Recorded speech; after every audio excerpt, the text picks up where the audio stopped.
In this video, I'll show you how to back up Google Drive, all right? The first thing that you need to do here is just to select whichever folder or file you need to back up, all right? For example, you wanted to select this folder and this folder as well, and this spreadsheet, this video, or this particular picture as well. Well, you have to select it. Just hold Control key on your keyboard. That would be CMD key if you're using a Mac. Click on one. Now hold Control. Select the necessary folder and files right here. For example, this one. I'm going to scroll down, and this one as well. So I'm just going to go ahead and right click on it and hit on download. All right. As you can see here, it is currently zipping.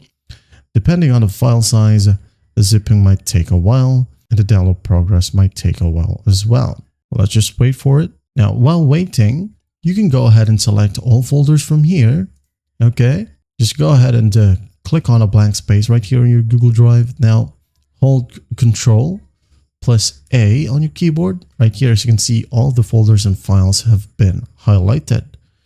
Now, with the same set of steps, you can right click and hit on download, and it will just zip all your files and just basically wait for it to finish. Okay.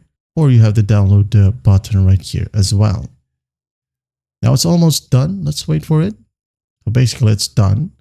As you can see, it now asks us to save it on a safe place. So I'm going to save it on my desktop as I can move it freely later. All right. I'm going to hit on save right here. As you can see, here's the download progress. Let's just wait for it so I can show you. Or I'm just going to select a spreadsheet or photo right here just to make it faster. Okay. I'm going to close this one or cancel it. I'm going to select these spreadsheets right here and this photo. All right. Right click and hit on download. Wait for the zip. It's done. I'm going to save it on my desktop. As you can see here, the download is done. When we check it out on our desktop, here you go. So when I open it up, here are my spreadsheets and picture. So if you want to, you can go ahead and right click on it and hit on cut. Now move it to a safe place. It could be at your disk drive right here. Just right click and paste. It will be moved. Well, I hope this video helps, and I'll see you in the next one.